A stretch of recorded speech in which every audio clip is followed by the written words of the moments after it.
मातोश्रीवर आज शिवसेना ठाकरे गटाच्या नेत्यांची महत्त्वपूर्ण बैठक होणार आहे। पक्षप्रमुख उद्धव ठाकरे या बैठकीत मार्गदर्शन करणार आहेत। मराठा आरक्षण, ग्रामपंचायत निवडणूक निकाल या संदर्भात बैठकीत चर्चा होणार आहे। तसंच लोकसभा निवडणूक तयारीचा आढावाही घेतला जाणार आहे। आज दुपारी 12 वाजता मातोश्रीवर ही बैठक पार पडणार आहे।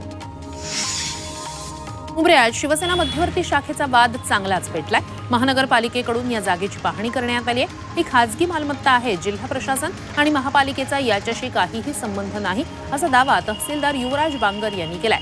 शिवाय शाखा पाडण्यातही प्रशासनाचा कोणताही सहभाग नसल्याची माहिती त्यांनी दिली। कर्जतचे राष्ट्रवादीचे माजी आमदार सुरेश लाड हे भाजपात जाणार आहेत। उपमुख्यमंत्री देवेंद्र फडणवीस यांच्या उपस्थितीत आज ते भाजपात प्रवेश करणार आहेत। अजित पवार गटाचे प्रदेशाध्यक्ष सुनील तटकरेंशी मतभेद झाल्यामुळेच लाड यांनी भाजपमध्ये जाण्याचा निर्णय घेतलाय। महायुतीत विसंवाद असल्याचं चित्र बाहेर जाऊ देऊ नका अशा सूचना मुख्यमंत्र्यांनी मंत्र्यांना दिल्या आहेत। कॅबिनेट बैठकीनंतर मुख्यमंत्री एकनाथ शिंदे आणि उपमुख्यमंत्री देवेंद्र फडणवीस यांनी मंत्र्यांची वेगळी बैठक घेतली। महायुतीत विसंवाद असल्याचं चित्र बाहेर येऊ नये यासाठी मंत्र्यांनी समन्वय ठेवा अशा सूचना मुख्यमंत्र्यांनी केल्या आहेत। मुंबईच्या माजी महापौर किशोरी पेडणेकरांच्या ईडी चौकशीवरून शीतल म्हात्रेंनी खोचक ट्विट केलंय। कचोरीताई दिवाळीच्या चकल्या यंदा जेलमध्येच खाणार असं म्हात्रेंनी डिवचलं। त्यावर पक्षनिष्ठेची चकली बनवेन पण त्याच्यासाठी लागणारा दांडा कुठे आहे असा खोचक उलट सवाल किशोरी पेडणेकर यांनी केलाय। कराड मुजावर कॉलनीत झालेल्या स्फोटातील जखमी कुटुंबियांची नितेश राणेंनी भेट घेतली। या स्फोटात 6 घरांचं नुकसान झालं होतं तर 6 जण जखमी झाले होते। उपचारादरम्यान दोघांचा मृत्यू झाला। नितेश राणेंनी या ठिकाणी पाहणी केली आहे आणि स्फोटाची सखोल चौकशी करण्याची मागणी केली आहे। मराठवाड्यात दुष्काळ जाहीर करावा या मागणीसाठी राष्ट्रवादी शरद पवार गटाचे नेते रोहन पवार यांनी संभाजीनगरमध्ये विभागीय आयुक्तांची भेट घेतली। ऐन दिवाळीत शेतकऱ्यांचे हाल होत आहेत, त्यामुळे सरकारनं गांभीर्यानं लक्ष द्यावं, अन्यथा 10,000 शेतकऱ्यांचा मोर्चा काढण्याचा इशारा त्यांनी दिलाय।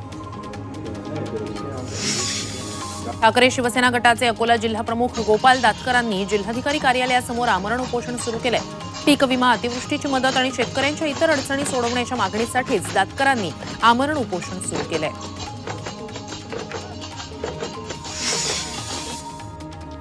बीड शहरामध्ये झालेल्या विविध ठिकाणच्या दगडफेक आणि जाळपोळीच्या घटनांच्या ठिकाणी जात पंकजा मुंडेंनी पाहणी केली। त्यासोबतच क्षीरसागर कुटुंबाचं घर देखील यात लक्ष करण्यात आलेलं होतं, त्याचीही पाहणी पंकजा मुंडेंनी केली। पंकजा मुंडे यांनी आमदार संदीप क्षीरसागर यांची भेट घेतली आहे।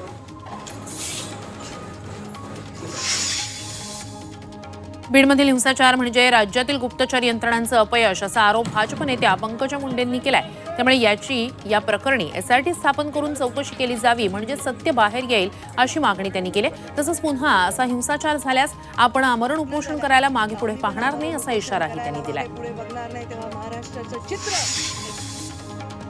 पंतप्रधान नरेंद्र मोदी यांनी भाजपचे ज्येष्ठ नेते लालकृष्ण अडवाणी यांची भेट घेतली। अडवाणींच्या निवासस्थानी जाऊन त्यांनी पुष्पगुच्छ देत वाढदिवसानिमित्तानं त्यांना शुभेच्छा दिल्या।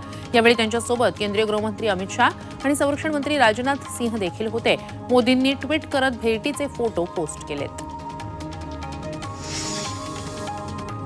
ओबीसींना जे काही मिळतं ते मराठा समाजालाही मिळालं पाहिजे अशी मागणी जरांगेंनी केली आहे। तेव्हा शिक्षण, नोकरीसह राजकीय आरक्षणाचीही मागणी जरांगेंनी अप्रत्यक्षपणे केली आहे। मात्र यावर भुजबळांनी थेट इशाराच दिलाय। मराठा समाजही आता ओबीसी मध्ये आला तर कुणालाच काही मिळणार नाही आणि ओबीसी संपतील असा इशारा भुजबळांनी दिलाय। मराठा आरक्षणासाठी विशेष टास्क फोर्स स्थापन करण्यात आलाय। मुख्यमंत्र्यांनी हा टास्क फोर्स स्थापन केलाय। सुप्रीम कोर्टात सरकारची बाजू भक्कमपणे मांडण्यासाठीच हा टास्क फोर्स काम करणार आहे। तर दुसरीकडे मराठा आरक्षणासाठी नेमलेल्या समितीबद्दल सरकारनं GR काढलाय। 3 न्यायमूर्तींची ही समिती असणार आहे। मंत्री तानाजी सावंत यांनी मराठा आरक्षणाचं नेतृत्व करणाऱ्या जरांगेंवरच प्रश्नचिन्ह उपस्थित केलंय। पहिलं आरक्षण रद्द झाल्यानंतर वर्ष 2 वर्ष कुणीच काही बोललं नाही। अचानक वादळासारखं मराठा आरक्षण कुठून आलं असा सवाल त्यांनी केलाय। तर तानाजी सावंतांवर जरांगेंनी पलटवार केलाय। तुम्ही मराठ्यांच्या जीवावर श्रीमंतीची शायनिंग मारू नका असं जरांगेंनी सुनावलंय। जोपर्यंत जनगणना होत नाही तोपर्यंत इलेक्शन घेऊ नका, तसंच कोर्ट कचेरीपेक्षा जनगणना करा असं आव्हान सरकारला खासदार उदयनराजे भोसले यांनी दिलंय। मराठा समाजाला आरक्षण मिळावं या मागणीसाठी पंढरपूर ते सातारा पायी प्रवास करत 2 मराठा तरुणांनी खासदार उदयनराजे भोसले यांना रक्तानं लिहिलेलं निवेदन दिलं. प्रत्येकाला त्यांचा मराठा समाजाच्या इशाऱ्यानंतर विठ्ठल रुक्मिणी मंदिर समिती बॅकफूटवर आली. मंदिर समिती उपमुख्यमंत्र्यांना महापूजेचं निमंत्रण देणार नसल्याचं स्पष्ट करण्यात आलंय. मंदिर समितीचे सह अध्यक्ष गहिनीनाथ महाराज औसेकर यांनी याबाबत माहिती दिली आहे. मराठा समाजाला आरक्षण मिळावं या मागणीसाठी जरांगेंनी सुरू केलेल्या लढ्याला सिंधुदुर्ग जिल्ह्यातूनही समर्थन मिळते. सावंतवाडीत मराठा समाजानं जरांगेंना पाठिंबा दर्शवण्यासाठी बाईक रॅलीचं आयोजन केलं होतं. आरक्षणासाठी मराठा समाज आक्रमक झालेला पाहायला मिळतोय. यासाठी राज्यातील सर्वात उंच अशा वजीर सुळक्यावर मराठा गिर्यारोहकांनी चढाई केली आहे. पुण्याचे गिर्यारोहक ओंकार शेंडकर आणि कृष्णा मरगळे यांनी हा वजीर सुळका सर केलाय. ठाणे जिल्ह्यातल्या शहापूरमध्ये माहुली किल्ला परिसरात हा वजीर सुळका आहे. कोल्हापुरात मंत्री छगन भुजबळांविरोधात मराठा समाज आक्रमक झाला होता. ऐतिहासिक दसरा चौकात सकल मराठा समाजानं भुजबळांच्या पुतळ्याला जोडेमारो आंदोलन करत पुतळा पेटवण्याचा प्रयत्न केला. मात्र यावेळी आंदोलक आणि पोलिसांमध्ये झटापट झाली. तरीही पुतळा पेटवत भुजबळांच्या नावानं जोरदार घोषणाबाजी करण्यात आली.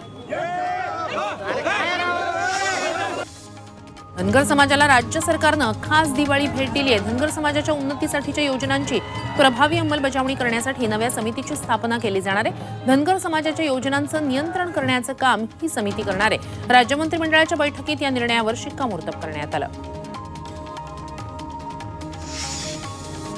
मराठा ओबीसींपाठोपाठ धनगर समाज देखील आरक्षणासाठी आक्रमक झालाय.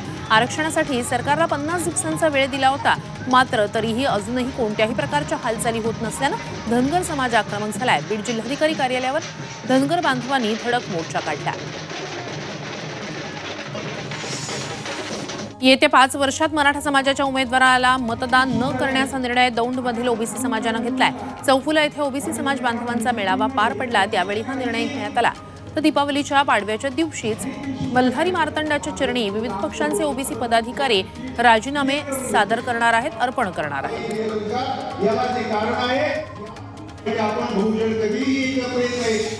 वाशिममध्ये आरोग्य विभागातील कर्मचाऱ्यांनी आंदोलन अधिक तीव्र केलं.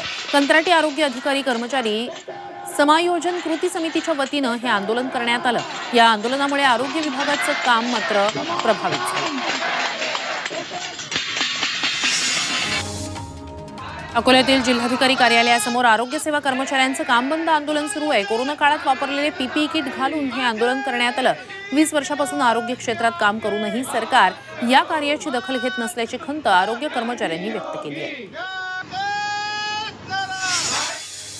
नाशिकच्या मनमाड नगर परिषदेच्या प्रवेशद्वारासमोरच दिव्यांगांनी उपोषण सुरू केलंय. दिव्यांग निधी, घरकुल, दिव्यांग भवनासह विविध प्रलंबित मागण्यांसाठी दिव्यांग आघाडीतर्फे आंदोलन सुरू आहे. दरम्यान तात्काळ निर्णय घ्यावा, अन्यथा तीव्र आंदोलन छेडण्याचा इशारा दिव्यांग बांधवांनी दिलाय.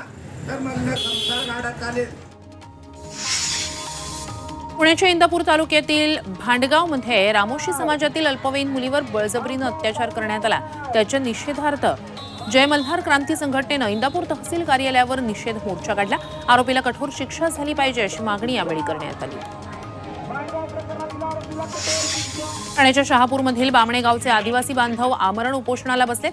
गावात स्मशानभूमी व्हावी या मागणीसाठी उपोषण सुरू आहे. यासोबतच लिबर्टी ऑइल मिलनं रस्ता तसंच इतर पायाभूत सुविधांची दिलेली आश्वासनं तात्काळ पूर्ण करण्याची मागणी करण्यात आली. पुणे जुन्या पेन्शनच्या मागणीसाठी शासकीय कर्मचारी आक्रमक झाले. 16 डिसेंबरपासून राज्यात कामबंद आंदोलनाचा इशारा त्यांनी दिलाय. आपल्या मागण्यांकडे लक्ष वेधण्यासाठी सेंट्रल बिल्डिंगच्या कार्यालयावर शेकडो कर्मचाऱ्यांनी मोर्चा काढला.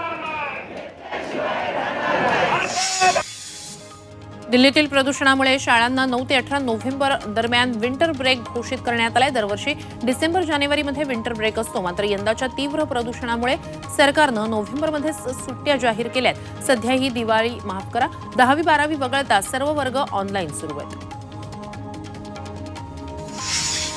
मुंबई महापालिका कर्मचाऱ्यांसाठीची महत्त्वाची आणि गोड बातमी. मुंबई महापालिकेच्या कर्मचाऱ्यांना यावर्षी 26,000 रुपये दिवाळी बोनस देण्याची घोषणा मुख्यमंत्री एकनाथ शिंदे यांनी केली आहे. वर्षा निवासस्थानी या संदर्भात मुंबई महापालिकेचे सर्व कामगार कर्मचारी संघटनांच्या प्रतिनिधींची बैठक झाली आणि त्यावेळी मुख्यमंत्री शिंदेंनी हा निर्णय जाहीर केलाय.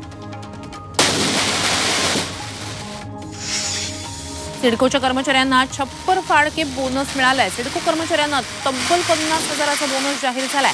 महामंडळात हा सर्वाधिक बोनस आहे. बोनस मिळताच सिडको कर्मचाऱ्यांनी ऑफिस खालीच फटाके फोडत जल्लोष केला. कर्मचाऱ्यांनी यावेळी एकमेकांना पेढे भरवत आनंदही साजरा केला.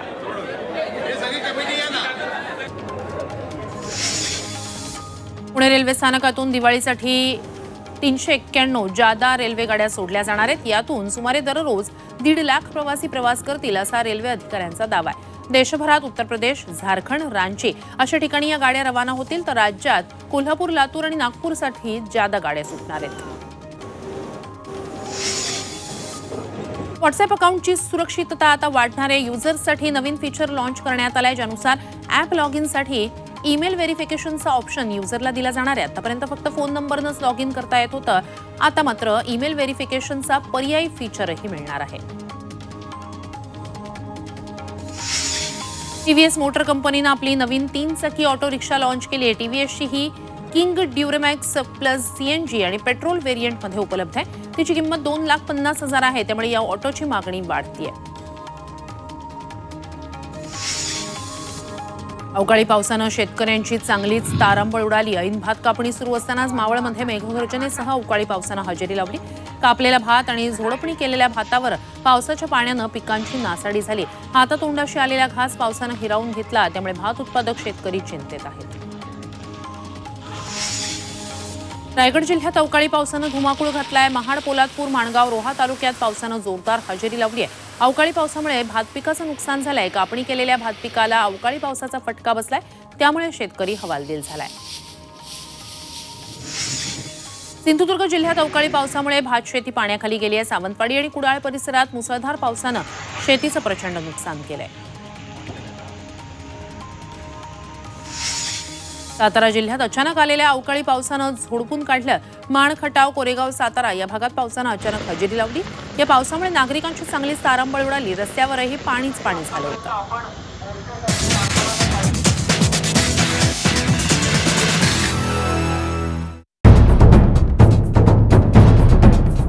सह्याद्रीची उंची म्हणजे